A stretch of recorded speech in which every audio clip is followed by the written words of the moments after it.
That should be a revelation to all of us. It could be one phone that's off. Come on here.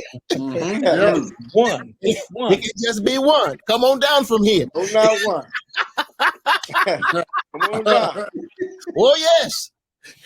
It's a little leaven, a little bit. Somebody said one monkey don't stop the show. I don't believe that no more. No. If it's your monkey, it's your monkey. Right.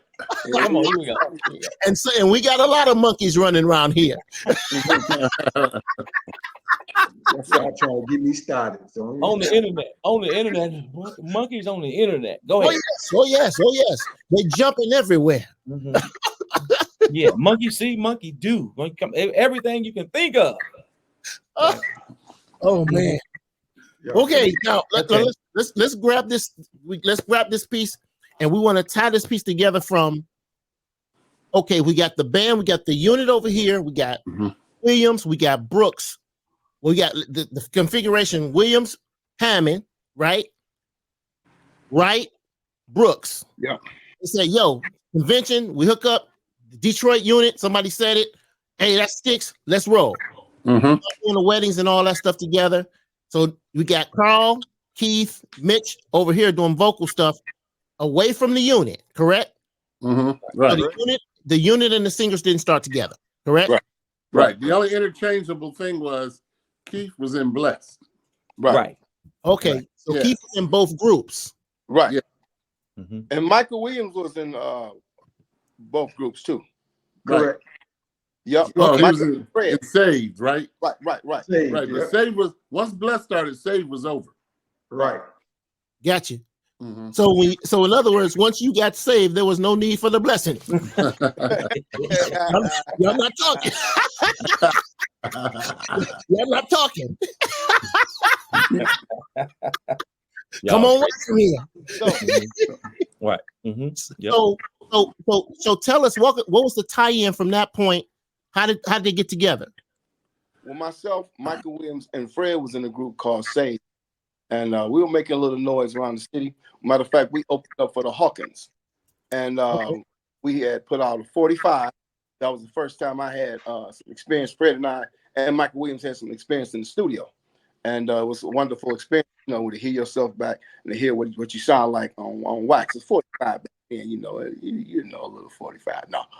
Anyway, Save had broke up. And so I went up to Greater Grace one day, and Keith Staten was either auditioning for Bless or he was rehearsing with Bless. And so after the rehearsal, I went up to Keith and introduced myself. I said, my name is Mitchell, man. And he said his name's Keith Staten. I said, I used to sing with a group called Save. And I said, man, you sound phenomenal, man. Your voice is so big. And you anointed, man. And he said, I'm in another group too called The Sounds of Joy. Why don't you come over and check us out, So I went to the rehearsal the next day. And I heard those guys. He introduced me to Carl Reed. I knew Carl Reed, actually, because we both went to Mumford High School. But I didn't know Carl could sing. So when I heard those two together, I was like, man, they sound real good. So they said, man, you ought to hook up with us. So I said, yeah, let's do that. So we were singing around the city. We were making some noise. People was prophesying to us, man, y'all going to be the next Winans. Y'all anointed. And so I told the guys, I said, man, I cannot wait till Fred get with us.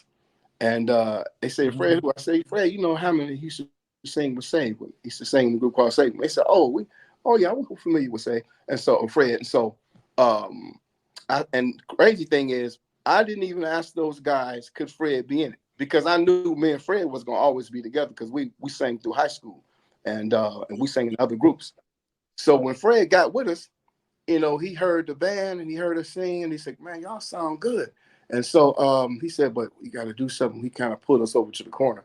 See, we got to do something with the band, though, because I think I can pull together a band for y'all. They wasn't cutting it. They weren't cutting it. So he said, I think I can pull together a band. So I said, okay. Because I knew Fred can play good. And Mike, he told me about Michael Williams. He told me about Michael Brooks. And I was familiar with Michael because I knew his with the group called Bless.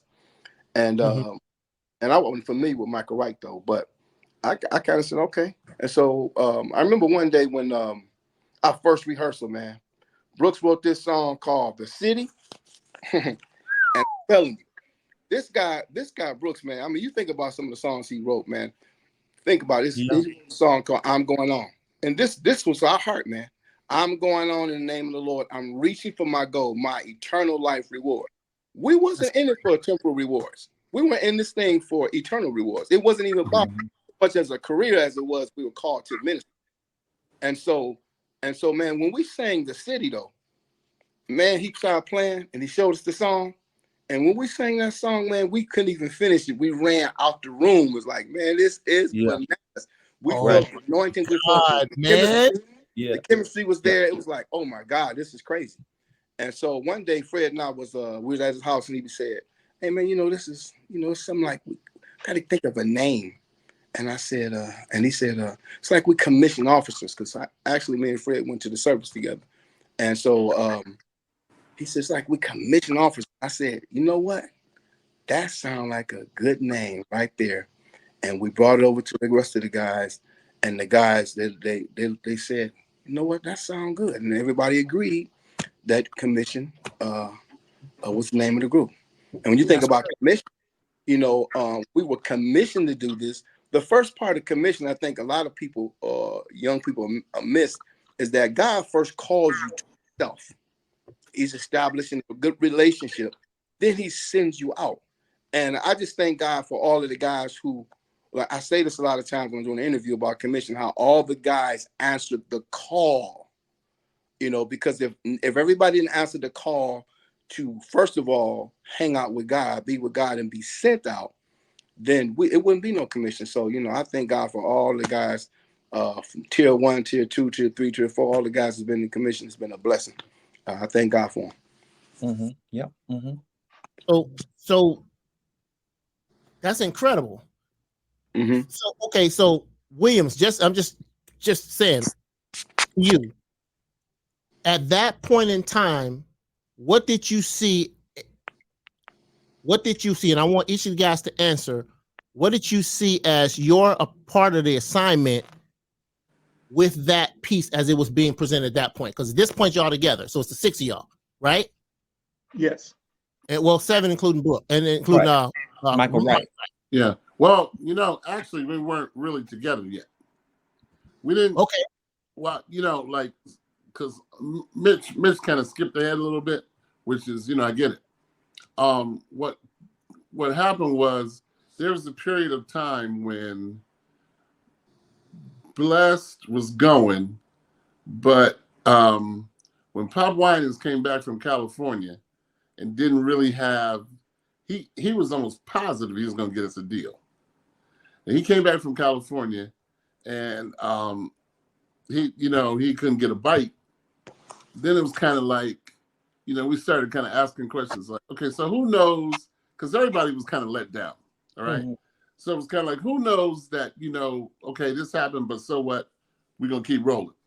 And, so I asked the question, I was like, who knows that no matter what happens with this, you're going to be doing music, because that's what you're supposed to be doing. And everybody wasn't really into it like that.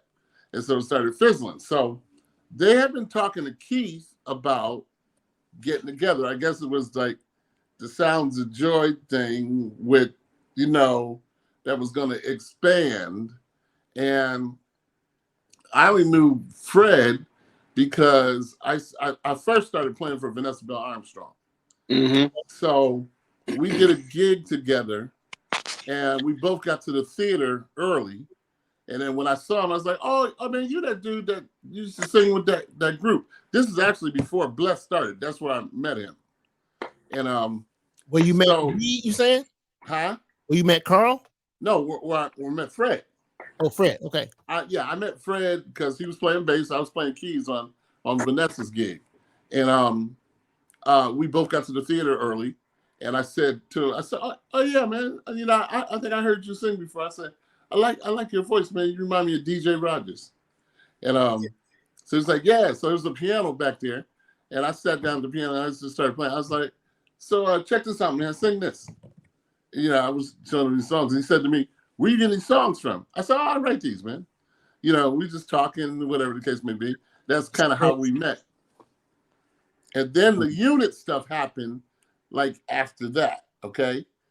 there was a period of time when Fred, myself, and a guy named Joey Bruce, we used to go out on the road with the Donald Vale's Choraleers. Wow. Then there was a time when Mike Williams, and this was after commission had started, but Mike Williams and Michael Wright were on the road with Tremaine Hawkins. So what? Oh yeah. Yes, sir. Yes, sir.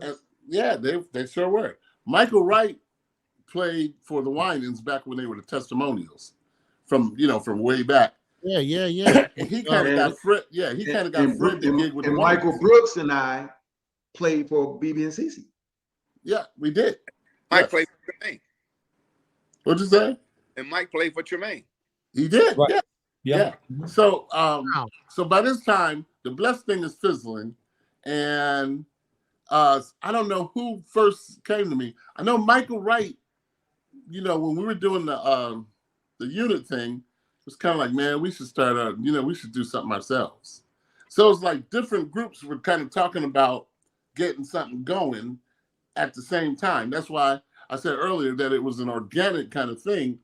So then finally it was like, hey, let's do this. I remember having a conversation with Keith after the whole thing was like, hey, let's do this new group. I said, Keith, you think you're gonna do it? And he said, I might try. And I said, might as well. I'm gonna go for it. I said, and the new group meaning what will become commission? What will become commission? Yes. Okay. So I went into it very carefully because I could have a tendency to be forceful. I'm just saying I could. I'm a choir head, man. I'm used to dealing with choir. I started doing choirs at 11. Sure. So but I was a minister of music at my church by the time I was 18, and I'm 18. These are all grown people. Yeah. So you used to rally your troops. Yeah. So yeah. But the same thing that happened when Mitch and when they got together happened when Fred and I got together, and I started showing them songs. We were working on the arrangements, and we kept stopping going, oh man, that's nuts. The whole time. So the whole really the commission story of us coming together is truly, it was like an organic kind of thing. I mean, whoever wants to take the credit, I did, but nobody had all the marbles. Right. Okay. That's just the truth. That's important. That's important. And I think the people need to know that because whenever there's a vision across the board, everyone has elements that they work inside of the vision. Right. Certainly. So you can't extract just your section and identify that as the only part of that. It would kind of be disingenuous because it's too many parts of that thing. Now, so if you had to identify, if the group had to identify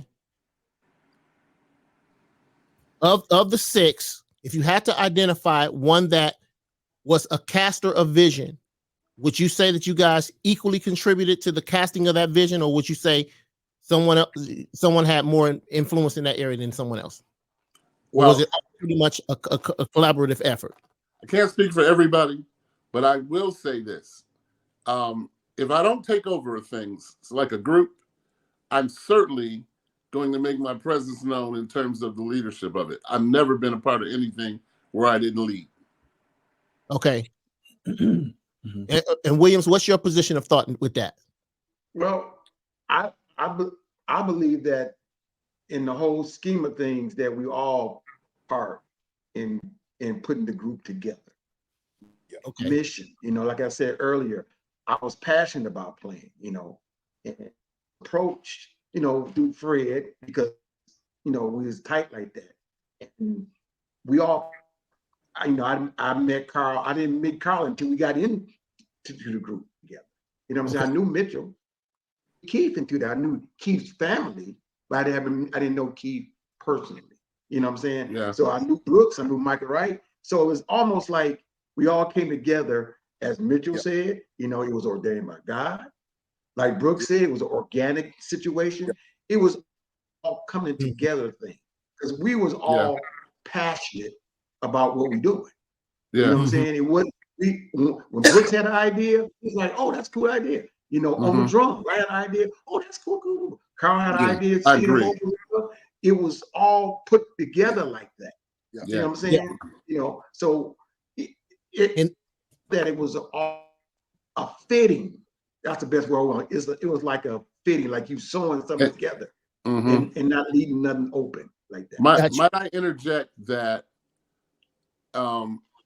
we really did. Now, if somebody didn't have this, then I'm like, okay. But I went into the whole thing like we're gonna be all for one and one for all. Yeah. And I didn't even know these guys, right? So certainly I'm not going in running my mouth because I don't want nobody to think who this dude think he is. So I'm being very careful. And I felt like everybody pretty much was attempting to be submissive and not step on one another's toes. Right. So and in any situation, there's some people who are going to be more vocal than others, right? Sure. That's a personality. Yeah. What you can't be in a situation like that is you can't take somebody's non-vocalization as an opportunity to assert yourself over them. You can't do that's not fair. Right. Sure. And I don't think anybody was just kind of sitting there like, okay, well, whatever. No, we didn't have that. So that wasn't the temperature as a collective group. That wasn't the vibe. No, everybody was participating together to make the whole thing work. Sure. And there were things that we allowed. There were things that we agreed to because we just wanted it to go. And, we again, I know I did. I was like, all for one for all. Let's go, man. Let's make this happen. Consequently, I never cared about I wasn't counting, publishing, and all of that kind of thing. If I took somebody's song and put the music to it and arranged it, I didn't care. I never said, hey man, I get 50% of that. I never did that. I never did that in 6 records. And I did a whole lot of arranging, because my heart was, wow, man, this is amazing. How did we even end up together? How did this even happen?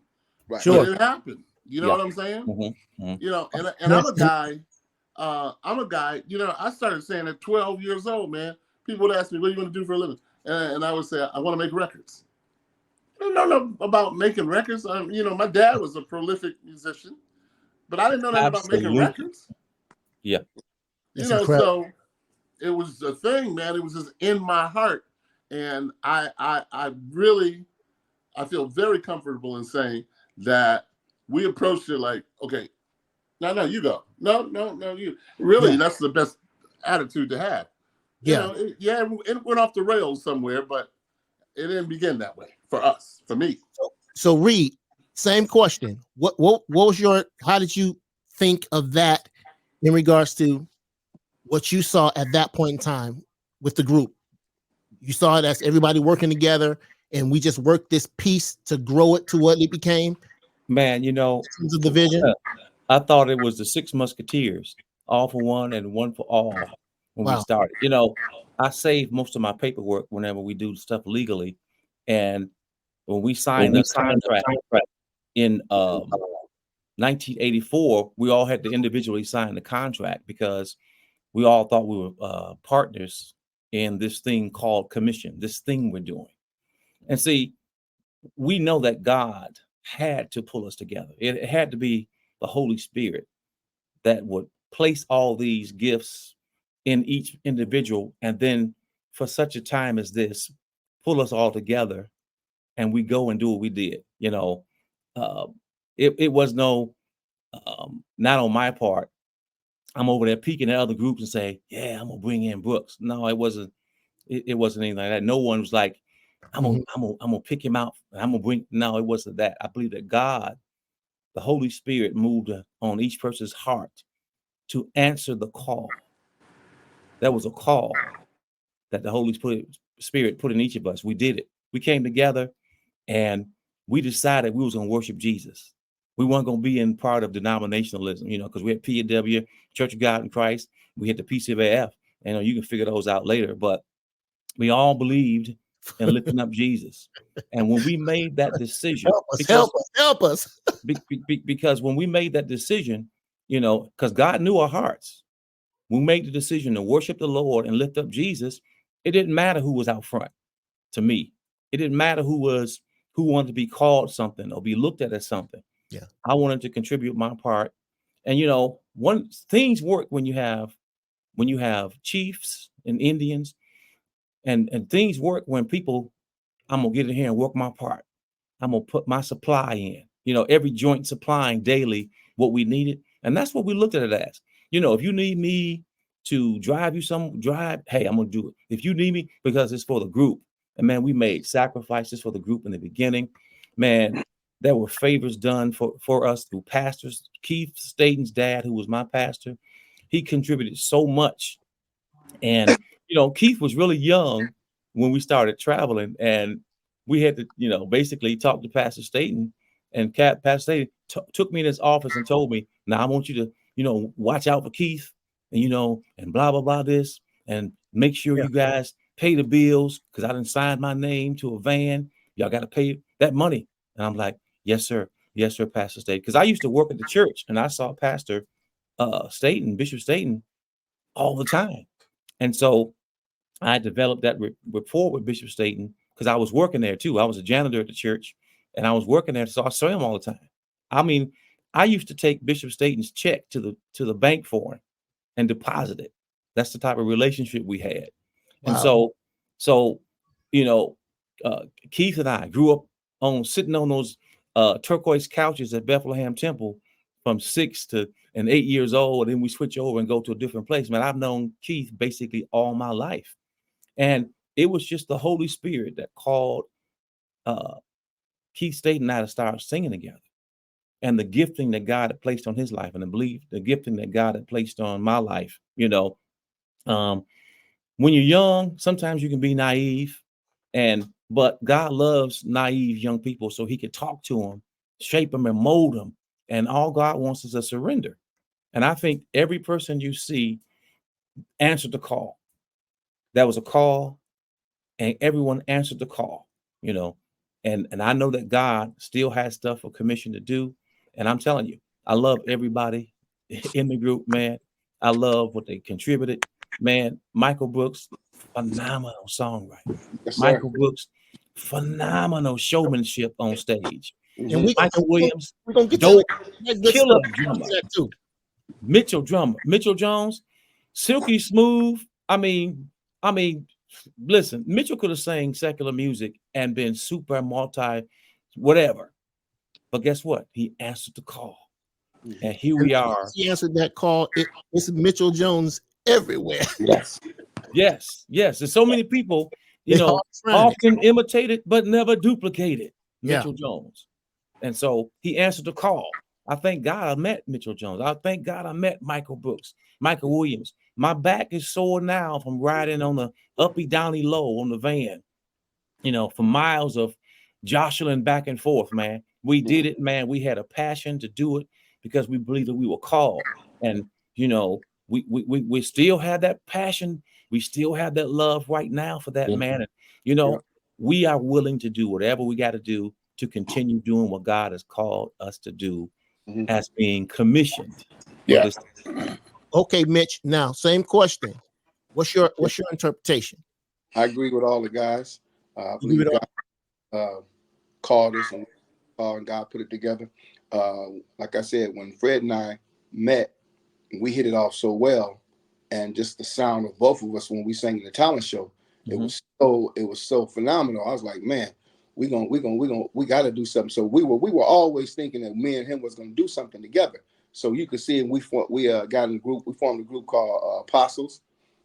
Me, Tony Claxton, Tony Horn, and Fred, and then we got in a group called Save. We were always together. So I never saw myself in his group, because we were always together. Why would I think that I'm gonna be in his group or anybody's group if we've been singing since high school? You know what I'm saying? And phenomenal chemistry. So it's been a blessing, man. I really thank God. It's God's hand on it. I would not try to get glory out of that. I just believe God gets the glory. He gave us all gifts and talents, and we yield them to him. And God blessed us, man. He blessed us to love people with those gifts, and people are still being blessed by the ministry of commission. 100%. So it wouldn't have mattered who got into whatever unit first. Right. It wouldn't have mattered. According to that, you guys would have still been rocking either way. Absolutely. Yeah, I believe. That's incredible. So how would you all define in a sentence? How would you define? Don't talk about your own role. Define another group member's role. So, for example, Brooks, you identify how you would define Carl's role. Carl, you identify what you think Brooks's role was. Keith, Mitch, do the same thing for Williams. How would you define it? So if you were asked, find what his role was. Now we're talking about Inception because the first 6 records from the fans' perspective and from the people that love commission like myself, we saw something, and when we saw that stage, we just saw an incredible unit. That's what we saw. We never saw anything else. It was almost hard for us to even define who was the such and such. Like, for example, we had a group, myself, a guy named Jonathan Dunn, JD. We were in the group together. As a matter of fact, Brooks, the group that I brought to Young Artists for Christ, it was me, Jonathan Dunn. We came down to your office and we waited around. Mike was gone, Reed. We was calling. John Willis was trying. Hey, do he know how far we drove? Man, we had jalopy. Man, we had a leaking gas tank. We drove all the way down to Young Artists for Christ. And I was in college. This was in '92. Wow. And Skip Pruitt connected me with you. Yeah, Skip. Yeah. Skip Pruitt. He said, "Yo, man, you got to hear my little brother, man. He's cool, man. I think he's pretty dope." He said, "Man, you got to talk to Brooks." I'm like, "Man, you gonna connect me with Mike Brooks?" And he said, "Yeah." So we got on that call, and even when we were doing this group thing, when we looked at anything that we did, if we did any commission music, it was always just we all had a role. Like everybody was like, "Okay, you was like this role, like you sang this." Like Willis was always the Mitch guy, and then it was like kind of like the Fred guy, and then.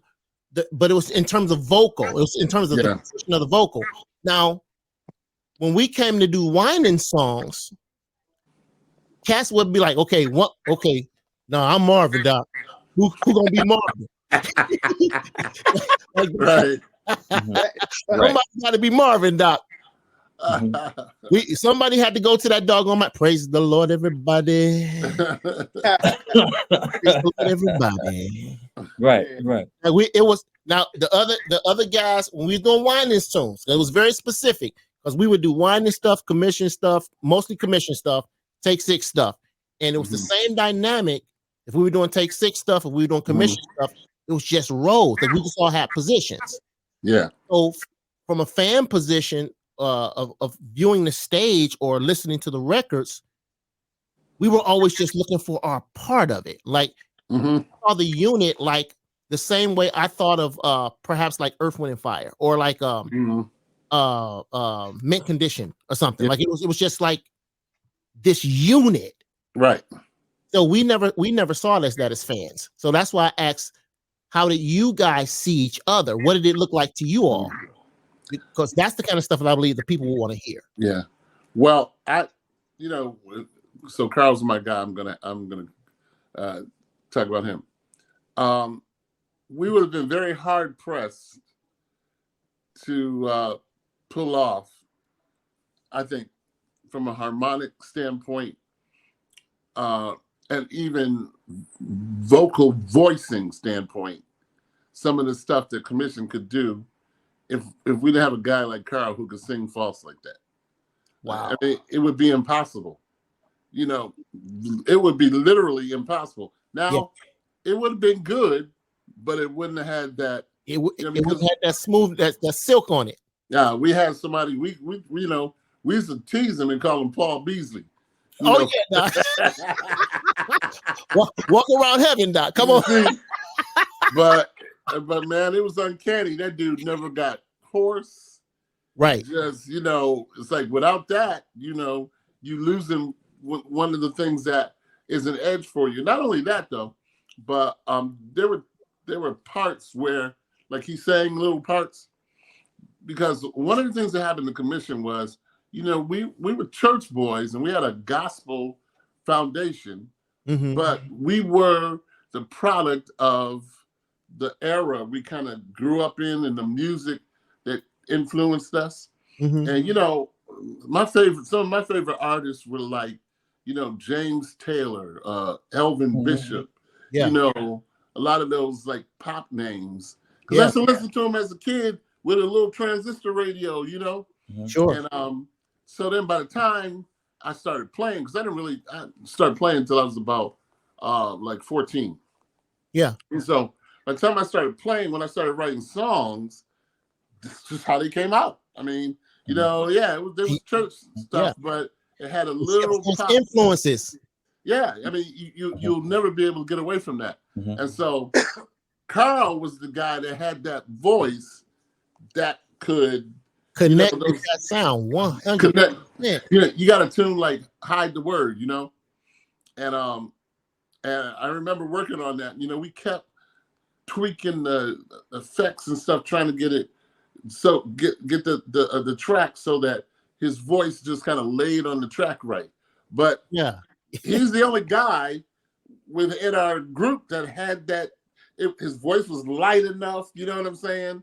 The way he articulated his words, you know, all of that goes into what you become ultimately. So, you know, you got to know, and that's a great truth.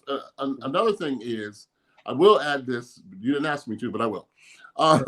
That, you know, we didn't plan, okay, this is what we're going to do. We're going to get a bunch of keyboards, and they're going to be stacked up all around, and we're going to put on this thing. I'm going to be playing like 3 keyboards at one time, and I'm going to play my pad while I'm doing horn lines and all that. That was out of necessity. That had nothing to do.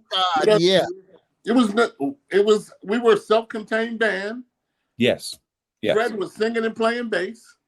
Yeah. Sometimes he had to kind of, you know, go into it in a certain way where I would have to pick up the bass or whatever. At D50, 100%. And so we did what we did out of necessity.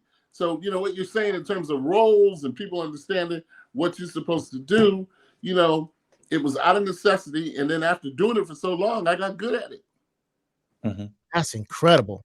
I love it. Okay, now Reed, you let's see. So you define what you would call Mitch's role in the creation of the sound that we now know as commission. You define how do you see his role in a sentence? In a sentence. Try to do it in a paragraph. Yeah, you know I'm a writer, so I'm gonna think like that. I can't do that. I say this, man. Mitchell and Carl have been together the longest of any of the guys in commission, and I've come to know Mitchell as a brother. I know him as a father's children. I know him as a man of God who loves to praise and worship God. Mitchell's always talking about God, praising God. I see the side of Mitchell that I think all the other guys didn't see. Mitchell is, first of all, he's a worshiper. He's a man that is going to give God everything he has. Mitchell is an encourager. Mitchell will encourage an ant to pick up something heavier than it is. Mitchell is that guy.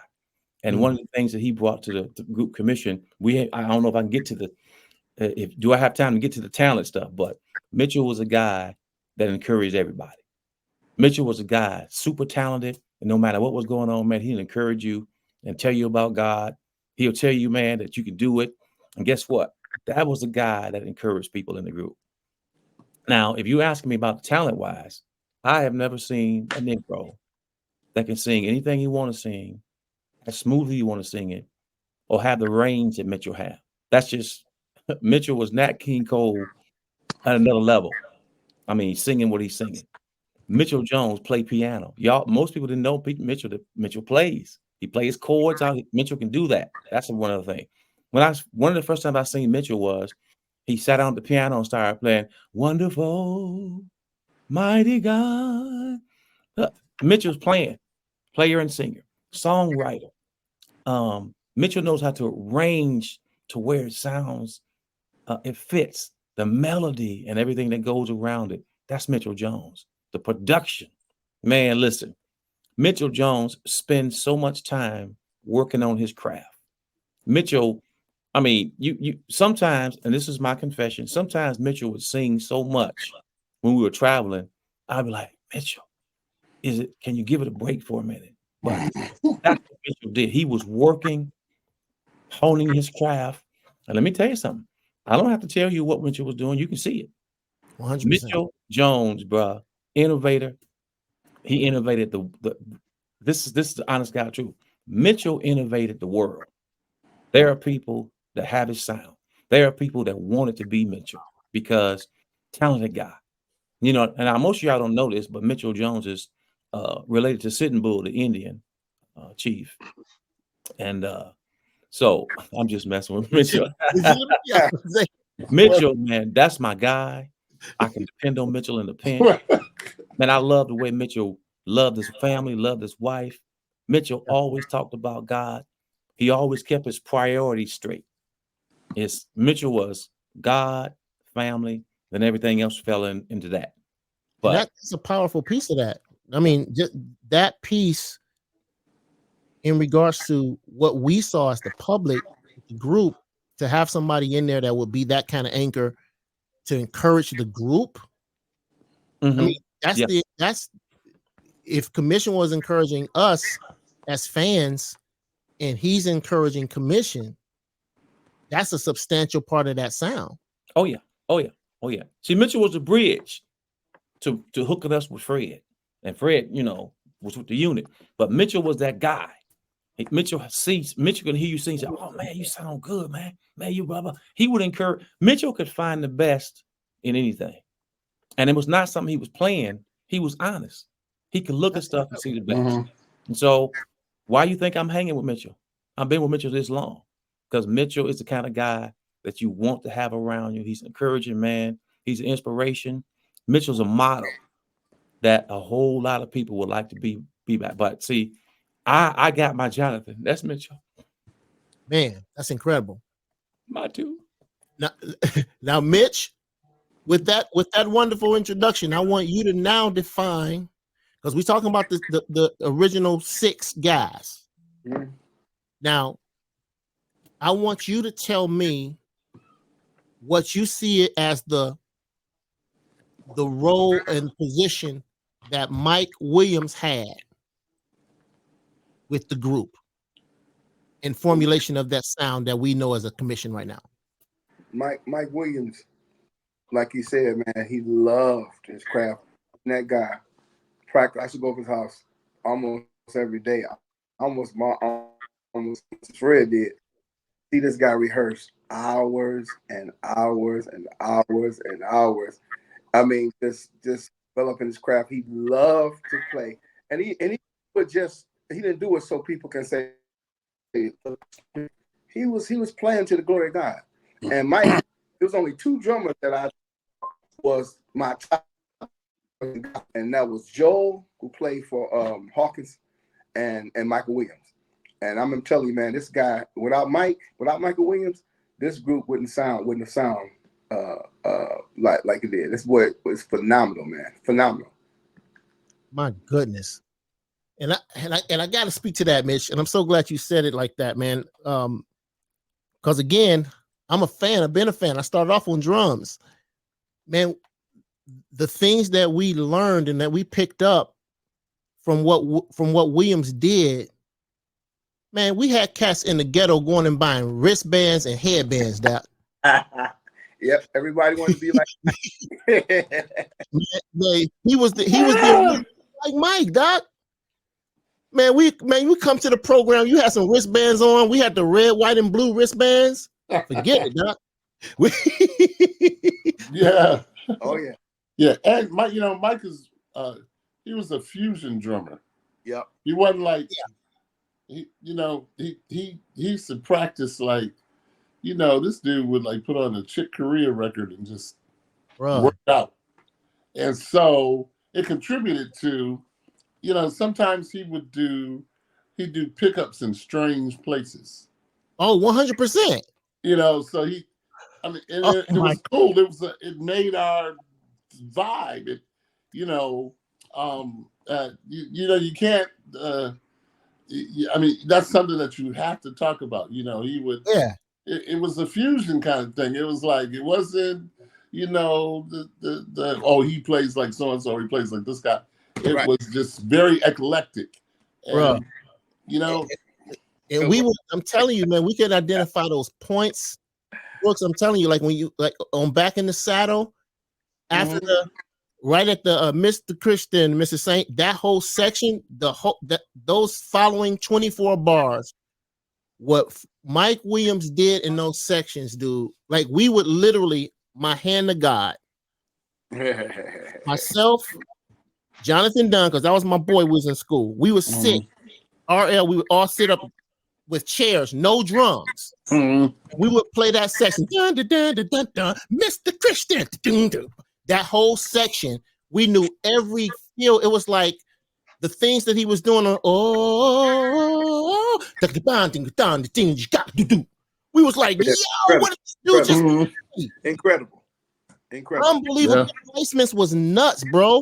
And you said fusion because I start thinking about guys like Will Kennedy. That's indicative, and I know Will follows you. That's crazy to me.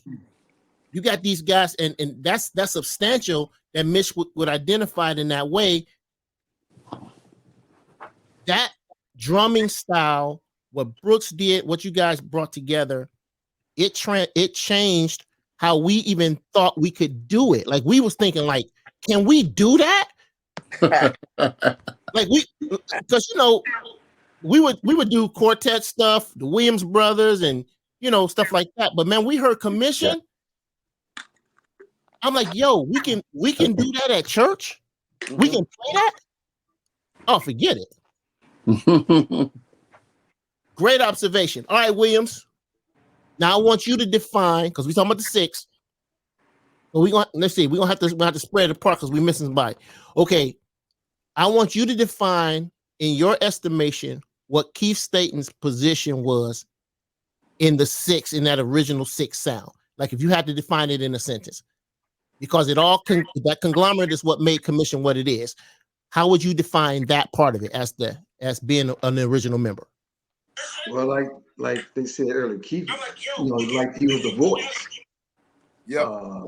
Keith is kind of in a way taught Fred how to sing. Actually, Fred tried to emulate Keith and he had a silky voice, but a kind of a smooth. His runs was totally different from any runs I ever heard before. He would go up and slither down, whoa, all that kind of stuff. And when I used to listen to him, not being a singer, but listening to him, I'd be like, now who runs like that? Wait, Mike, I'm sorry, I don't think the listeners heard it. Could you show us the run that he did again, please? I can't. Whoa. Oh yeah. Oh yeah. Y'all hilarious. But he had a run. He did runs and things that was different from anything. Nowhere you couldn't pinpoint where he got it from. Yeah. I had idols. I had the late Ricky Lawson's on drummers and things like that. And I was an Earth, Wind and Fire fanatic. Yeah. But if you listen to Keith, you'd be like, now, what? Everybody had a pattern. Where did he get that from? That's how phenomenal and authentic he was. Very authentic in what he done. And what he's doing. Make that group mesh. And that's one thing I want to say. Everybody in the group had an element that came to the table that everybody was like, where'd that come from? Yeah, That's what made, and I'm gonna say it again, that's what made us the way we are. correct. You know, and you know, Brooks did songs that, you know, I would listen to gospel. I ain't heard stuff that he did. He made me play very comfortable in the stuff he did. Incredible. You know, Mitchell had that R&B tone that, back in the, you add that R&B tone and you mesh it with gospel, they're going like this. Back in the day, they was like, where that come? Like you said, Carl had a false that's like, wow, you know what I'm saying? And I'm gonna be honest, a lot of people don't say it, but I had to give it up. Fred was a phenomenal bass player. Anyway, Oh yeah. He was a phenomenal bass. You know, he had a bass sound from I can name the bass. He had that Ibanez, and in the studio, it had a bite that was stupid. Dude. You know, and that's what made us come together because of different, you know what I'm saying? We wasn't the average, let's say this way, we was not the average gospel group at all. Oh no, not at all. By no means. Not at all. Yeah. So I just want to say that. Yeah.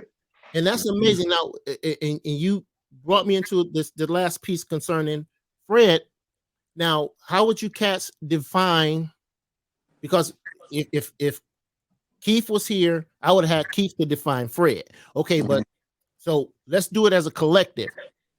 Man, I remember as the outside looking in, you talk about how incredible of a bass player that cat is. We would audition cats if they could play the intro to Victory. If they couldn't play that, you couldn't get the gig. You had to be able to play that, Doc. And you know, it's like they could play the notes. Like, no, you played the notes, but it ain't feel right. Nah, right. Gotta have that other thing. You ain't. Me and Bobby Sparks talked about this. You ain't biting your lip when you play, Doc. You gotta bite your bottom lip when you play that. Yeah. If you ain't doing like this, it ain't gonna work. Yeah. So how would you? Let's just go around the room. How would you? And Brooks, I'll come to you last because you so musical. Well, I can't say that.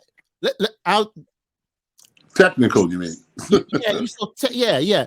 Because you're gonna have a different interpretation musically. Yeah. It's the language is just so deep, so much deeper. As a part of the unit, how would you define? Mitch, let's go with you first. How would you define Fred's role in the sound of Commission? Well, first of all, I say Fred was one of the hardest working guys. That guy would work, I mean, his butt off. And 100. I mean 100, 110. And and it was all, you know, for the betterment of the group. You know what I'm saying? So, but what I love about Fred's vocals though, man, this guy was so melodic.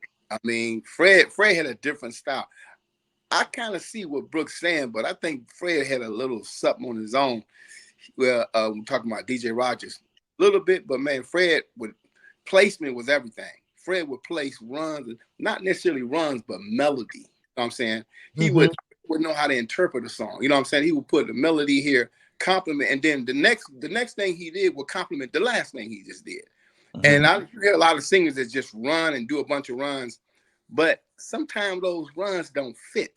You know what I'm saying? Yeah. But Fred would make a melody fit, man, and it just blow your mind. I used to love singing with Fred on songs like If My People. When we sang together, man, it was just such a good chemistry of both of us on Tis So Sweet. It's just such a good chemistry between the both of us. But Fred is a phenomenal, I would say a phenomenal singer, songwriter, and producer. And he played a very, very important role in Commission. And Commission wouldn't be who would if it wasn't for Fred playing this part in the group. Reed, what you think, Reed? Oh man, what I think Mitchell gave it all the justice. You know, Fred was innovator. Fred was a strong force in the group. I mean, Fred was constantly thinking about what we're gonna do next, how we're gonna get here. Fred was always thinking about the business aspect of what we're gonna do as far as who we need to meet. Man, we need a manager. I remember Fred and I went to go see a manager before because we needed a manager, and Fred would go the extra mile, man, to make sure we had that. When it comes to business work ethic, man, Fred will work. You can't take nothing away from Fred. He's a hard worker. But the other part was Fred was a phenomenal musician. I mean, I used to watch Fred play the bass and sing at the same time, and I said, "Wow, how do you play the notes and you sing in your background part and you sing your lead playing?" It's just, and we watched Fred learn how to do that. And man, I'm gonna tell you something. He worked at it until he got it, and he perfected it. Wow. Commission would not have been what we were if we didn't have the talent, what to see what we needed to do with this experience, man, and playing with the choirs and stuff. We wouldn't have it, man. Fred was someone to look up to musically. Sure. Fred had so many ideas about stuff. Well, he could take your stuff, man, and turn it into something you never thought it would be. He could lyrics, writing and lyrics, man, songwriting. Fred, when we did Who Do Men Say I Am, right? The arrangements and the vocals, Please You More. Just, that song took a long time to do, but man, listen, Fred could arrange, play stuff. And a lot of times some of us couldn't see where the song was going because we were like, gotta figure out where we're going. But man, when we got to the end of it, it all fell in place. Phenomenal writer, phenomenal singer. Man, we would not have been who we were and who we are if we didn't have Fred Hammond.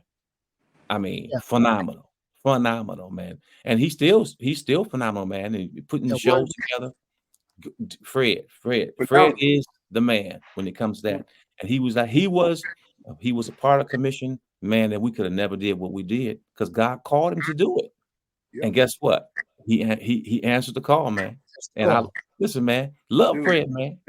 Great. It's all a part of the overall, man. It's all a part of the unit. That's what I'm digging about how you guys are describing it. How everybody had these sections, and without those sections, it wouldn't be. So imagine a commission without a Williams plan. Imagine a commission without a Carl singing at top, making it do that. Imagine it without a Mitch's interpretation, his writing. I mean, even this deserves an honorable mention, of course. Parks, you can't forget Parks. Absolutely, my dude. Bro, I'm still learning today some of the smashes that Parks did. Yeah, I didn't know Parks did Victory. I didn't know that until this year, like 2024. Oh yeah.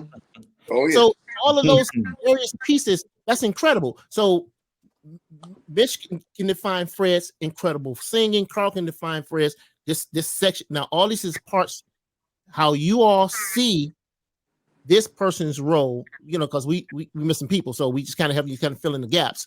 Williams, what you think, bro? What's your definition of what Fred brought to what is the commission sound in conjunction with U6? Well, Mitchell and Carl said it all. I mean, spoke wisdom. So, being comfortable playing next to him with on the drums, and he's playing the bass, even in church, was fun. It was fun to play. I mean, he when we played, sometimes you want to feel the gel and feel comfortable. I feel comfortable. He was. We all have parts of making the glue to the 100%. And he was a part of the glue. If you got a cup and you crack the cup, you're going to glue it back together. If you can't find that one piece, I can't use that cup. Can't use it. That's right. Can't use it. That's right. There you go. That's incredible. Doc Brooks, speak to our hearts. Speak to our hearts. We got your tea waiting for you, Doc. So okay. I think that Fred is a tremendous singer, man. I mean, you're gonna be hard pressed to find anybody that is that smooth and that intentional in their singing. So most singers make the mistake. You have people that can really sing, then you have people who are strategic. Really great singers think about where they're going while they're singing what they're That's singing right now. So, and he was, and he is, I mean, he ain't dead or nothing, you know, God bless. I mean, but he is that kind of guy, man. You know, he's just a great singer. I'd like to say that, in my estimation, I think Fred's all-time strong point is, you know, Fred can you can hear a tune, and he can come up with things that push it to the next dimension. Sure. You know, and if you're going to be an arranger, and specifically you're going to be a producer, you have to be able to make whoever you're working with the best that they can be. That's correct. Okay, so he was one of those kind of guys, man. He's one of those kind of guys that just has a great knack for background arrangements and things that flow. Like a lot of arrangements, vocally that happen were because of nuances in the chord progression. You know, once it was done. So if you take a tune like The Ordinary Just Won't Do, there's these little things where, you know, because he heard where the chord was moving to, and like the passing chord, you know, they sing on top of it, and you know, it that just became like iconic, man. Some of that stuff. Oh my God. We had this tune called I think I can't remember what record it's on, but it's called "There's No Excuse." Yeah. And Keith led the song. Okay. Yeah. So in my estimation, man, even today, man, I listen to that song and I hear the backgrounds when they come in on the second verse. It's like a transition that happens. Yeah. Man, that blows me out every single time. And I wrote the song, man. You know, every time I hear it, I go, oh, it's just so massive and just, it's so smooth. And so you know, man, hey, you were never anointed. You was anointed that day, bro. So, a little funny story, man. So, you know, we worked in producing the records, and we kind of had a thing going. You know, we kind of had a little formula we was doing it, and it worked, obviously.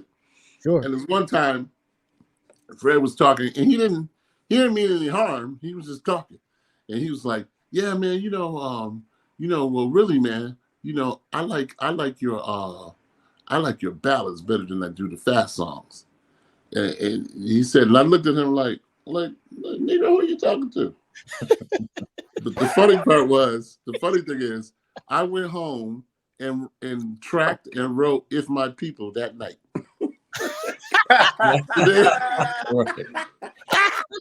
Hey, you are crazy, bro. Then I came back like, how you like that? Yeah. Oh but man, that is incredible. I had a song. What is the song? Keep singing. "Waiting to Hear from You" is the name of the song. Yeah. It was going on a choir record, and I was in the studio playing, and he said, "Hey man, we need to keep that." I said, "You think so?" And he was like, "Yeah, man, we should keep that." Same thing happened when I heard we were producing Derek Brinkley. Yeah. And I heard "Running Back to You" that was supposed to go on Derek Brinkley's record. And when he was showing Brinkley, I kept looking at him like, Doc, we need to. Whoa. So "Running Back to You" was going on Derek's record? "Running Back to You" was going on Derek Brinkley's record. And we had a conversation. I was like, man, we need to keep that. We need to keep that, bro. Oh, that's crazy. Yeah. So it was that kind of thing. Sometimes you know, you gotta snatch him, Doc. You gotta pull him back. You gotta pull him back. "Will You Be Ready" was going on the choir record. The one that keeps saying. Yeah. And Fred told me, man, we need to keep that. I said, you think we need to do a song like that? He said, I'm telling you, man. Well, you feel that strongly about it. I was like, okay, yeah, let's do it. Let's just keep it. That was the title record. That was the one. You know, hey, production is your ear, it's your creativity, it's all of those things. Call it before it gets around the corner. That's what it is. It's another muscle. Yeah, 100%. He's great at that, man. You will never be able to take that away from Fred Hammond. Fred Hammond is a creative mastermind. He just did. Yeah. That is fantastic stuff, man. Now, with where the group is now. No, I want to stick with the six. I want to stick with the six guys. So the group itself now, who owns the commission name brand now? Who owns that? Who has that? Well, Big Almighty. Wait, what you say, Mike? I said, Big Brother Almighty. That's just You crazy. you know, one of the things that happened, Crazy. like I said earlier, Mitchell and Carl remained in the group for the longest. We still in the group, did 2 albums afterwards. And so one of the things that Mitch and I did was that we own the name trademark commission, and we've owned it for quite some time. Mm-hmm. And so we did that because we saw the value in it. And Mitchell and I, to be quite frank with you, we saw the value in the group commission, keeping the group commission alive. Sure. And so we did that, and we've done that for over, we've done it for over a decade now, because we were there working. And so we know it had value. And so the Holy Spirit impressed upon my heart to do that. And so now Mitchell and Carl are in a position to where, we can do everything sharing as far as the guys in commission. Mitchell and Carl are not saying, "Oh man, you got to." No, that's not what we're saying. What we do is that we make a level playing field for everybody in commission.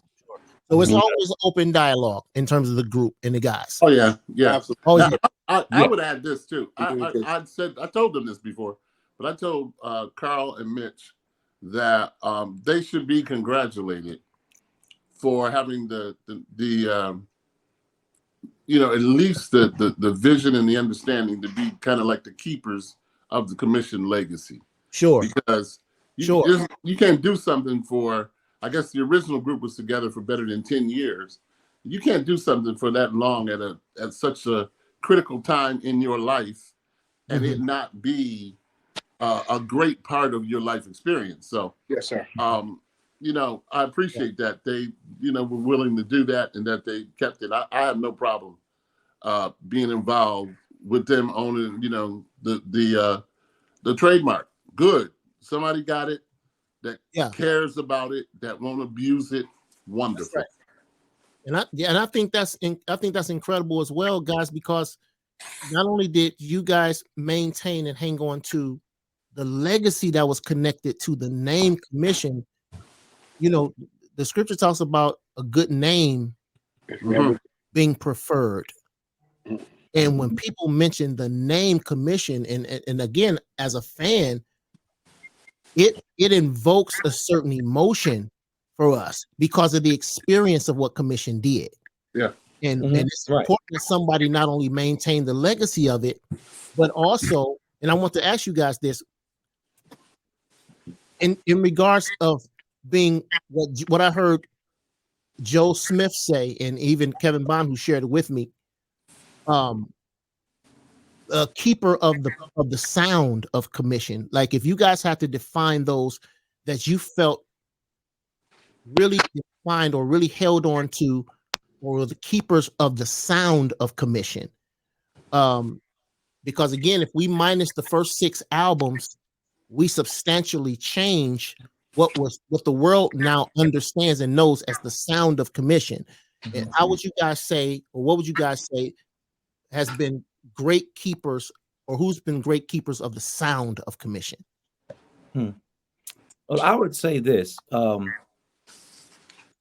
every season in commission, because we've had seasons where, Michael Brooks and Keith Staten, were doing their thing separate from commission. And then even when Fred made his departure from commission, Mitchell Jones and myself, we did 2 albums, and we had the help of Max Frank, who's a phenomenal producer, songwriter, and playing. I mean, what we did is we tried to stay as close to what we were doing with the sound.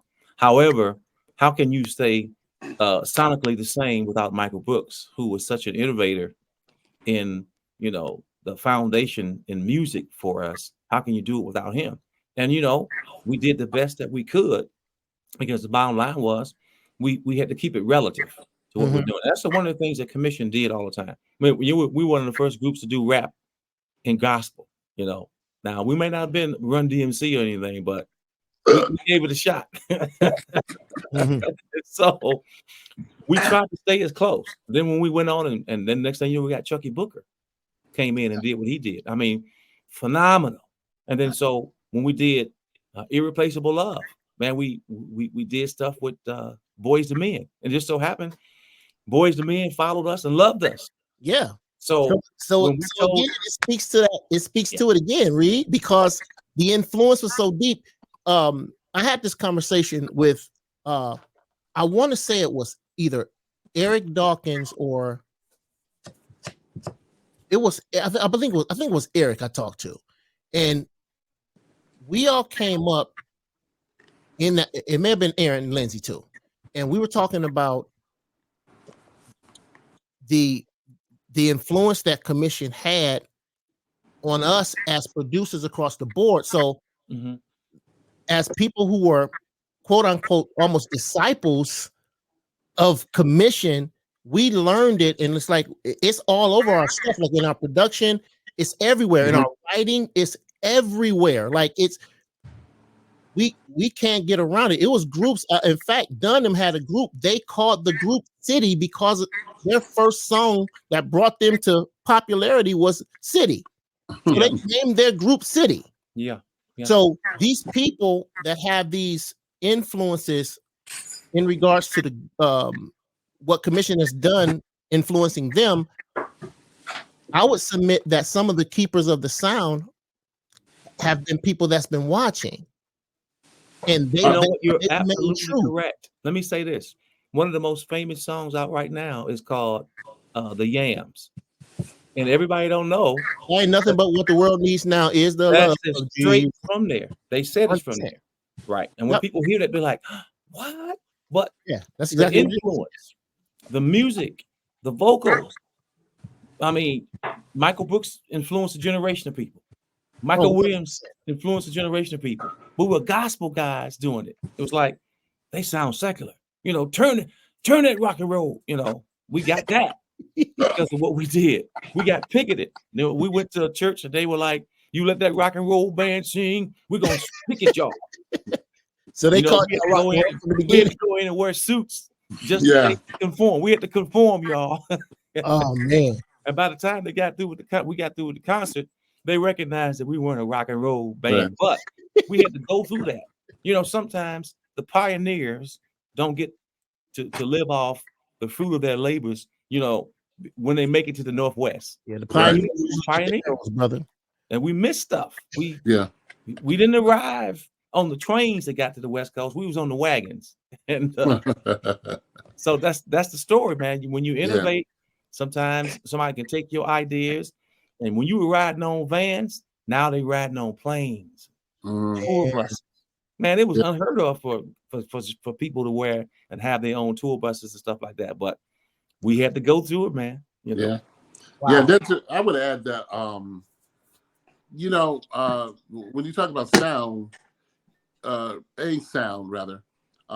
it's really important that you have some kind of strategy, as you do it. I got a great lesson from the late Thomas Whitfield. He had agreed to oversee our first session because we were going in the studio and we thought once we did a demo that and got a record deal that the record company was going to give us a producer, because neither Fred or myself thought that they're not going to let us do it. So we were just doing what we could do. So Tommy agreed to go in the studio with us. We go in the studio, and I can't remember the tune we were cutting, but we cut the tune and working on it, and ran out of time that night. Had to come back the next day. Come back the next day, and I decided it's Tommy.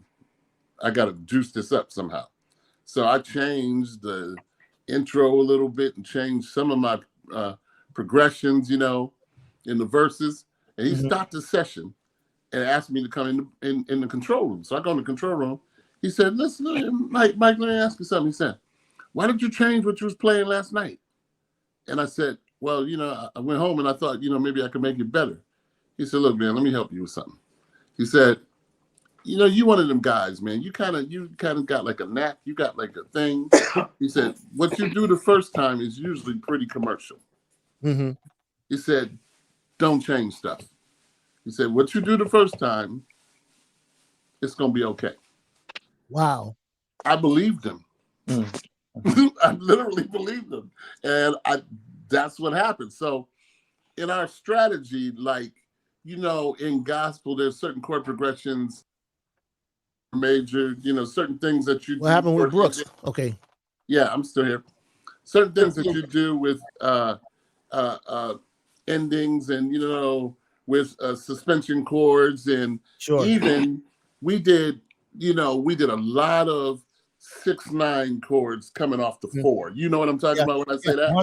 100%. And that's commission, man, right there. 100%. Yep. I got that from listening to Chicago. There you go.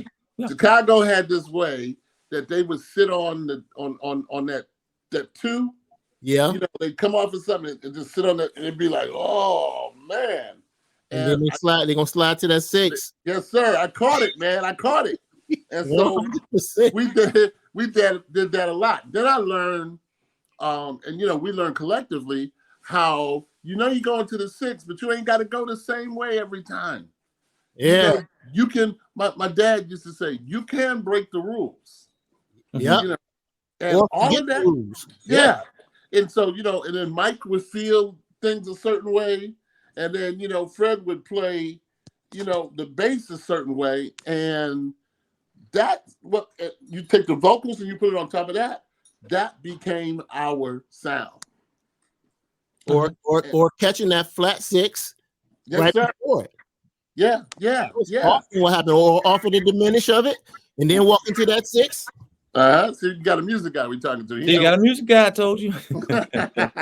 Yeah, no question. And man, that was our sound. The only thing I regret is that when Keith and I were gone from the group, they didn't call me to write those songs for them. And I told them way later. I said, you ought to call me. I'd have wrote you some songs. You didn't say that. Hey, Brooks, you was always on our mind, though. You was always on our mind. Right. And I'm glad you said that, Reese. So when you left, because now we'll just kind of just touch briefly on when when the guys like you left. I don't know who left first. I think you and Keith left right around the same time, right? Yeah, we got caught up in a internal political coup. And so we had to kind of it's the thing. It's a big story that we won't really go into now. But we were I was invited to the door. Got you that way. So okay, now you ain't got to dig into it, Brooks. I got you. Mm-hmm. So guys, Reed, Jones, y'all was still there when Brooks left and Dayton left, right?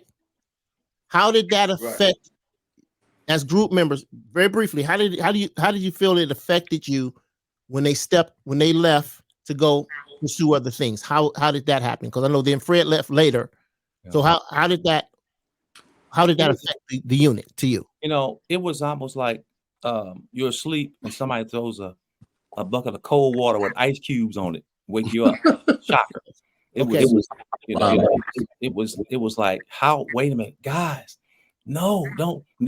And so when they left, there was a large hole that we didn't think we could ever fill. I'm sorry? Couldn't be replaced, you know what I'm saying? Because of what they brought to the couldn't be replaced or whatever it was. And so there were things done. We used to have, there was a man who was, trying to manage commission, and we didn't know how much behind the scenes he was doing, And I think myself and Mitchell and Michael Williams, we just didn't have privy to all the information because, man, we went and tried to get. I actually talked to Keith, and then Mitchell and I had hope that Keith would just, come on, man, come back, don't leave, stay, And It was So the group was always open. Whenever someone left, the group was always open Right. to have conversations, to re-engage. At least, Well, they were. okay, they were. They Yeah. were. Because there was a bit of a power struggle that, you can't talk about this without saying that. There was a power struggle. Okay. Yeah. And I'll say without reservation that I was on one side of the power struggle. Now, everybody can do the math after that. Mm-hmm. Right. So, but it just was, it's not, it's no use trying to fluff it up. You can't walk around it. It is what it is. Yeah. Right. Okay. Yeah. And let me tell you something. The one thing that I want everybody to remember is that we had love for everybody. And I never saw it in my mind's eye that Michael Brooks would ever not be a part of what we were doing. You got to understand, I grew up with Keith. And so for Keith to make his departure, whether he was forced out or whether he just made a decision, we can talk about that later on. But this is my dude. I go to church with Keith. Mm-hmm. I see him on Sunday, and now he ain't in the same group with me. And I'm like, man, how can we do it? But there were plans that were being made that not all of us were being privy to, and those plans came to fruition. Now, don't get it twisted. Wow. We survived. We made one of the hottest albums we ever done in number 7. But the bottom line was there were things that we were not made privy to. So let me ask you this question, Reed. With that, if at that time, now check this out. I know it's going to be an interesting question, but I'm going somewhere.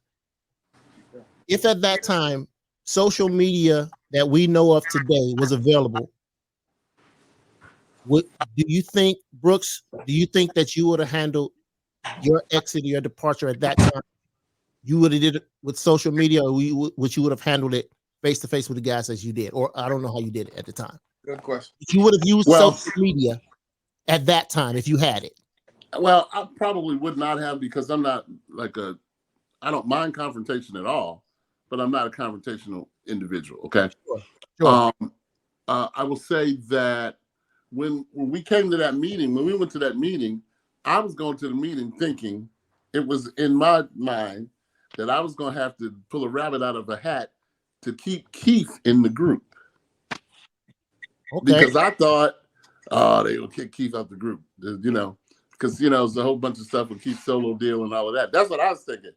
And then when I got to the meeting, what I found out was, oh no, we're coming after you. So, it was one of them kind of things.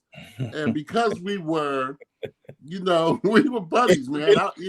It wasn't about, I'm suing them and all of that kind of stuff. It wasn't that kind of thing, So I was, I was asked to, at the time, I was asked to give up all of my outside. I had a production deal with one company and some other acts signed to my production company.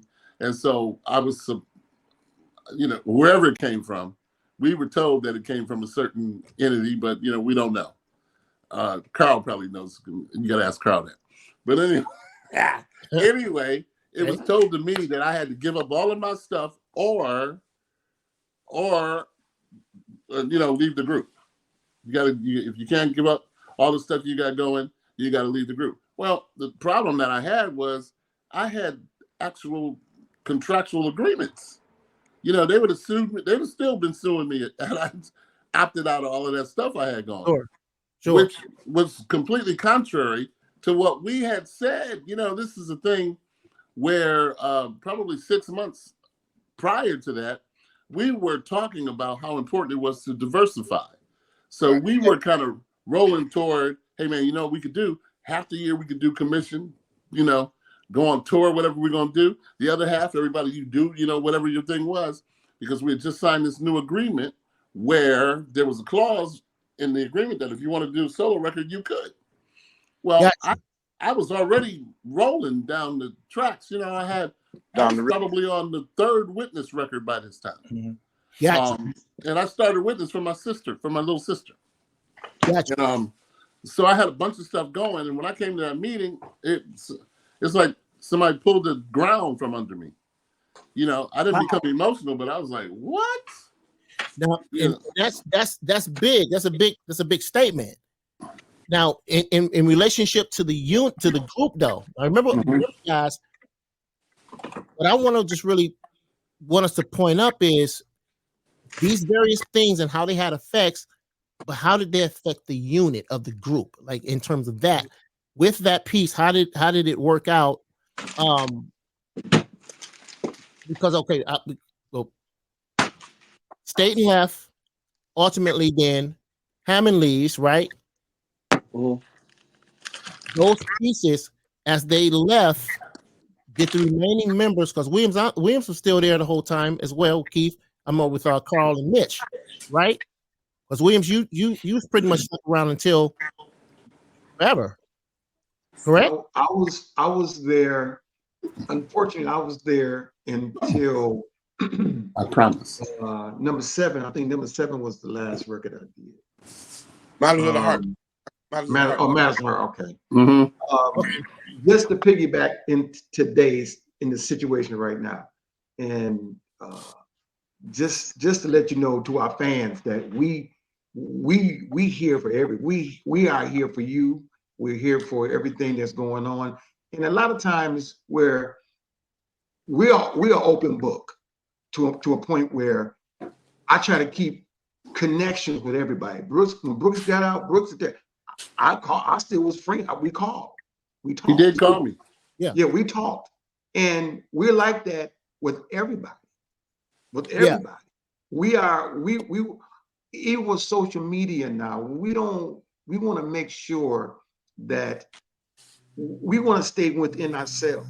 You know what I'm saying? I don't think it's cool to put your dirty laundry out to social media. You know, that's what they like now. You know, that's what they're accustomed to. We're not like that. Our brothers that made decisions, we love them today. We love them right now. But I would love to go out to dinner. We all love to go sit down and eat and have tea and crumpets, as we used to say today. So we're that way. The mission still has to go on. Yeah. And we want the mission to go on with everybody. Yeah. So we're open. We sitting at the table. We're open arms. We sit at the table like, here's the plate. So for clarity, it's always been that commission as a group, as a unit, has always been open to have conversations and to have dialogue about how we can or how the group can move forward at any point in time. That's pretty much, that's what I'm hearing. Absolutely. Yeah. Oh yeah, that's without question. Yeah. That's very important. Well, Jojo, hey, you notice Jojo, we've been quiet for a purpose. Sure. Because we work on internally of ourselves because we love the Lord, and we want to work with everybody, our brothers. That's why we've been quiet. Hey Jojo. Right. Yes, sir. We don't have anybody in this group that is, or there was a commission member that is south of 60. Okay. Nobody. So the thing is, in other words, we don't have time for that. We don't have no time to be arguing and fighting and who did this and who that. Listen, one of the greatest things that you should be able to appreciate about commission is nobody left this earth. Yeah. Guys are everybody still. That's a tremendous blessing, man. So for that reason, I don't care who's mad, who doesn't like what, or if there's anybody angry or whatever the case may be. Nothing is that big a deal. That's right. I agree. We could work it out. So for all of those people that love commission, I got a long email from this lady and her husband from Birmingham, England last week, just talking about, we just riding in the car, listening to commission, and the email was laced with song lyrics, and I'm thinking to myself, this is almost this is 30 something years later, and somebody is sending me an email to talk about music that I did and that we did when we were in our 20s. Hey man, you got to thank God for that and realize you ain't that wonderful for that to be that way, So that's right. Whatever. Yeah, 100%. And that's great for I believe that the people need to hear that's that's consistent with what we thought of the image of commission as. We never saw commission as anything of any level of contention. It was never that. We never saw that. Commission, the very makeup of how we saw commission over the years, it was always very, very, very, it was a glued unit. People wanted to emulate that because of, and I now know, being older, that a lot of that was just the love of God on you guys collectively, and that's the thing that was showing. Amen. Anything that's counter that, Right. as far as us as just fans and people that's been watching from the outside, it would be counter commissioned. Right. That imaging would be counter. So when because we've seen things on social media that could kind of go in the other directions, but still never enough to make us say that we're gonna marry our mentality to anything that's counter what we grew up knowing as commission and what it represented. Let me say this. Let me say this, Jojo. I have to address this because the commission fan page is now the C fan page, and I have You saying had C like the letter C? Like the letter C. Yeah, it used to be the commission fan page, but now it's the C page. And Mitchell Jones and I have never spoken to anyone, not Lonnie Lowe, and said we don't want the name commission to be on that page. So I don't know where he got that from. I don't know who said it, but it's a lie. We never said that. And who's Lonnie? We don't know whatever it was, but the bottom line was, why would we alienate almost 9,000 fans because of what reason? Why would we do that? Is that what you said, Brooks? I did. Who's Lonnie? Lonnie Lowe started a commission fan page like in 2012. Okay. And he's posting and everything and what else. But somewhere there's this imaginary conversation went on, and so he's going to change the name from it used to be just fans, now it's C fans. And let me tell you something. Carl and Mitchell, who own the trademark, we never had a conversation with about it. So I don't know where it came from. That's not true. We never said we didn't want to have the name commission on the fan page. Right. That's like saying, I don't want my name on the stuff that we help build, people come and look for us for. It's absolutely not true. Right. And so we need to, I've reached out constant times to say, wait a minute, where is this coming from? Noah Mitchell or Noah Carl had a conversation with Lonnie, said it. And the last time I spoke to Lonnie probably was in November, And so the bottom line is, I've reached out to him recently. He's not taking my phone calls. Can you imagine? Yeah. Can you imagine someone having almost 9,000 fans? That's for you, and now you can't have contact with it. Yeah. I just don't understand it. Yeah. And so not at any time did we say, take the name commission off. Right. We've had people say that would be one of the most asinine moves you ever did. Well, the person who took it off is the asinine, not commission. Not Carl. Nobody in commission knows who did it. No. We don't know. But let me add this, what Carl is saying. And this is a pattern that kind of hurts my heart, actually. Is that when you have brothers that are reaching out like us, some people always see social media as their go-to. People that you don't know, people that they look for mess, kind of say, they're not trying to fix it to a point where you say, okay, you know what? Let me figure out say it this way, the dialogue. Always the opposite of what it is. Come to us. Come to us. My phone works. It works. Brooks' phone works. Carl phone works. Mitchell, we here. And instead of going on, let's come together. Let's be the brothers that the brothers that we saying right now to all our fans. Listen to what we saying. We're open. We're ready. We're ready. And guess what? I want to be your friend through the Lord Jesus Christ. I want to be your friend. I want to love you like I love you forever. The brothers. That's what we call for. We call for this. Let's not, and like Carl said, like the page and stuff. Let's come together. You know what I'm saying? We too, like Brooke said, we too old to be worried about talking about some on page. And here's the thing. And then we as brothers gotta hear like you hear. Yeah. We gotta hear like you hear. Like so a lot of things that you guys have heard, you heard it on social media? Absolutely. I got one for you. We was all shocked. We was all shocked like everybody else. Yeah, virtually everything. And I always get a third party because I'm not on social media all the time. I got some other stuff I got to do. So yeah. So did you see so-and-so? Do you know about so-and-so? Yeah. So we. It's like let me say this: Commission heard about what was taking place as far as a retirement when everybody else heard about it. Yeah. Wow.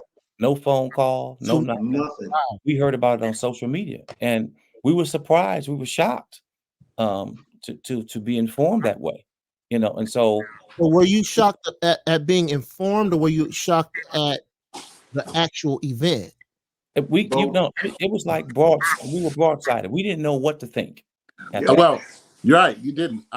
Me personally, I was kind of shocked. Like, well, we're not really doing nothing right now anyway. So, what? I mean, is something I don't know about that we were getting ready to do. I mean, I get it, but I don't know. I just, you're entitled to say whatever you want to say and announce whatever you want to announce, but I don't know if I felt one way or the other, because I know we were not collectively discussing something that was getting ready to happen, and if they were, I didn't know about it. So yeah, you know what it's like, and I hate to say it like this, but it's like finding out you're getting divorced on social media.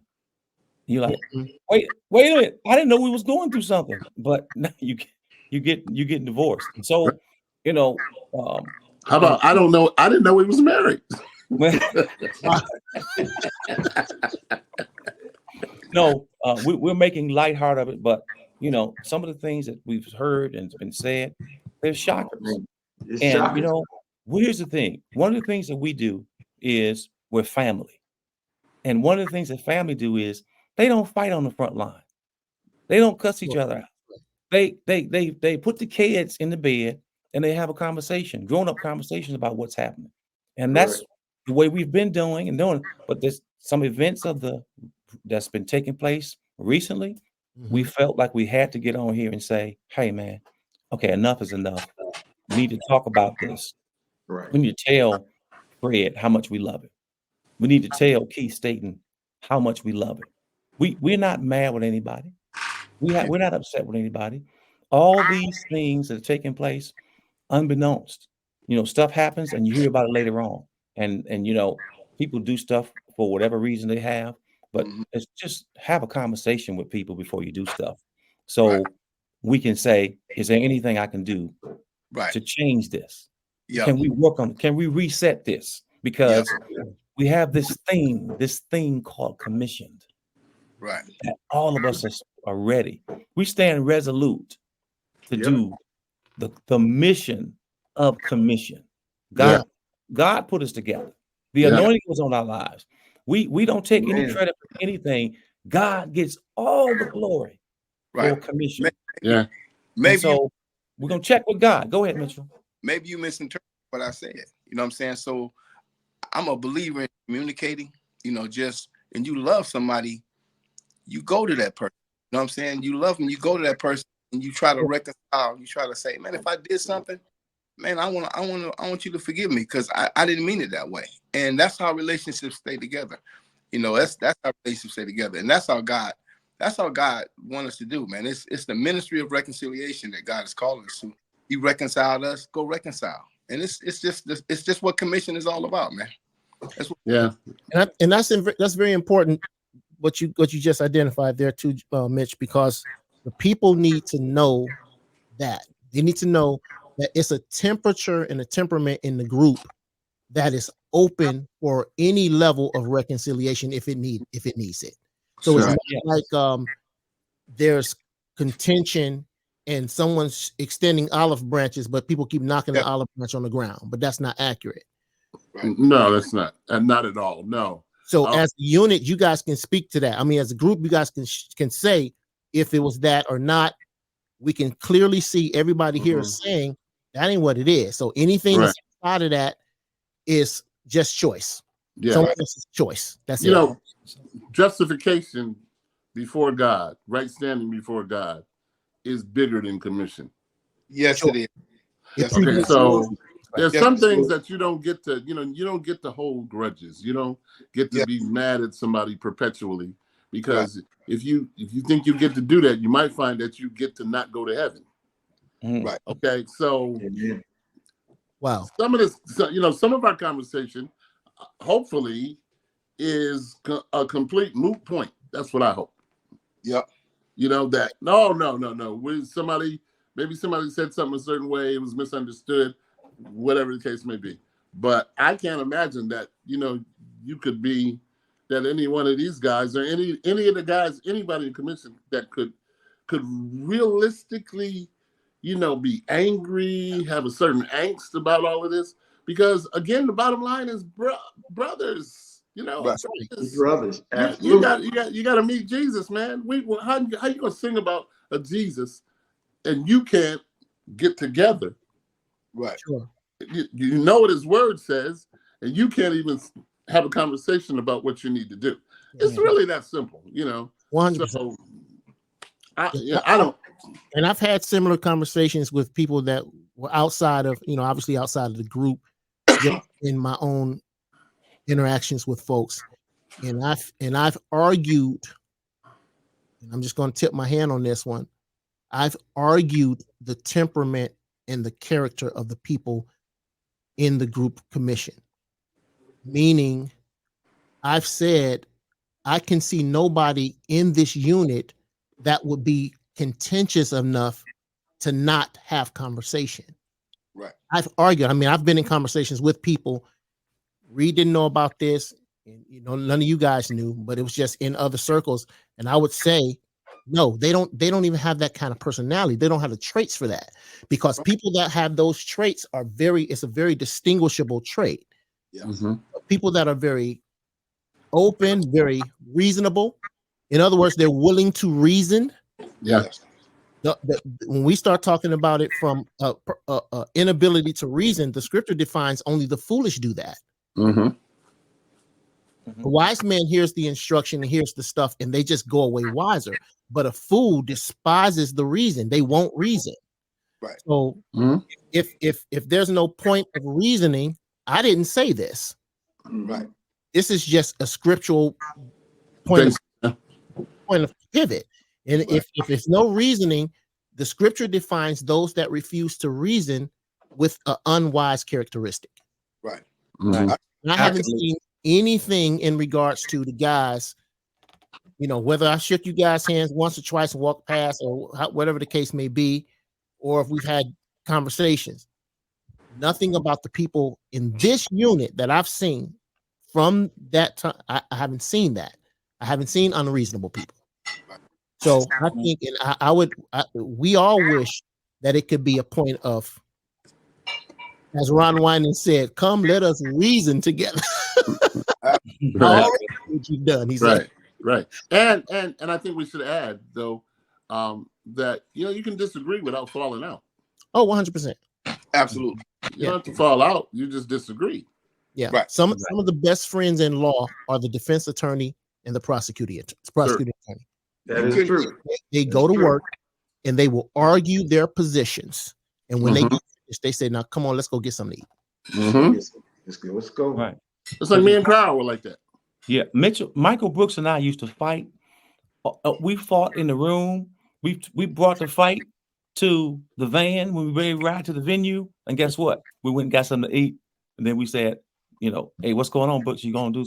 We were back cool because we understood. We understood the relationship is more important than anything else, as far as You know, I may tell Brooks, "Oh man, you think you whatever," and he'd be like, "Man, Carl, you think you Peter Perfect?" You know, he used to call me Peter Perfect.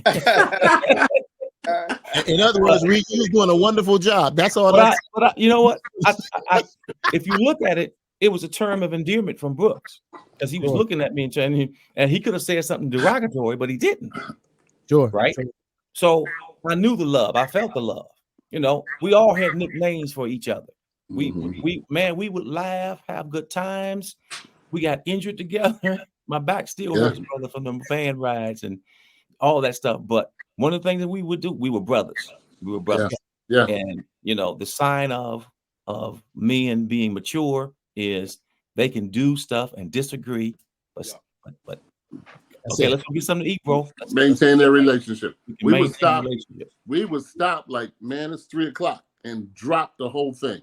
Well, we almost forget what we were arguing about. Because we had sound check at a certain time. If we don't go get lunch now, we're gonna be hungry. You know, and so we did that for years. Yeah. And guess what?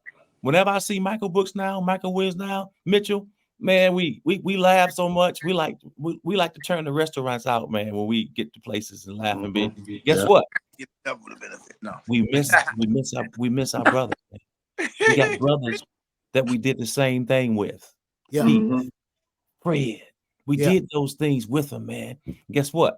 That's what we all about. We some brothers, Doc. You know, and I'm gonna say this is if you can't laugh at yourself, man, you got a problem. You got a problem, yeah. You gotta be able to laugh at yourself, bro. And sometimes you could take stuff too serious, man, and it's really not that serious. It's just let's talk about it, let's get past it, and so we'll can keep on going because this thing we have. It's just the thing this thing called commission we have. That when we hit the stage, it's that thing that why would you tear down something that you took 40 some odd years to build? The ministry, the lives that were saved, the atheists that gave their life to Jesus because someone left a record in the room when they left the dorm and moved out. You atheists put the record on and you gave your life to Jesus because what the music was playing. See, we're fighting for that. We're not trying to destroy all of what we did, man. We did what we did, man, and I'm telling you, pastoring in 2 different places, and Michael Brooks is pastoring. I'm telling you, man, we do a lot of serious stuff, man. This is not that serious for us to get over that. Yeah, man. It's so not. what's the next as we wrap up, guys? What's the next piece for commission? What's the next piece? What's the next 20 years going to look like for commission? Commission has a lot ahead of it. We're working on some stuff. Everybody's heard about the stuff we're working on. And, there are constant calls for commission. Every time you go on social media, there are people that want to see commission. And guess what? Commission wants to see commission. 100%. And so you let people know. We're looking forward to that. Yeah. Let the people know how they can connect with commission in terms of promoters, different folks that want to have commission and do shows and content, things of that nature. How can they contact commission?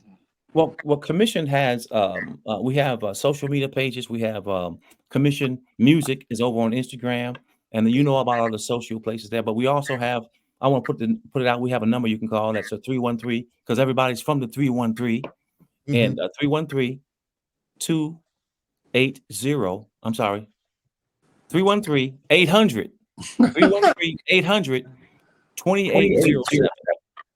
2807. Yeah, 2807. That is the direct line to get in contact with commission and anything that if they're promoters trying to get in contact with us about what we're doing. We got a number of great things we're gonna do, man. Listen, 313-800-2807. Somebody in commission might answer the phone number, but that's how you get in contact with us and what we're doing, man. We just want everybody to, know we got love for everybody. We're not dissing nobody. We're not putting anybody down. And the fans, we love y'all. We love y'all hanging with us, staying with us. We really do. We might not think it, but we appreciate y'all. We're nothing without y'all. Right.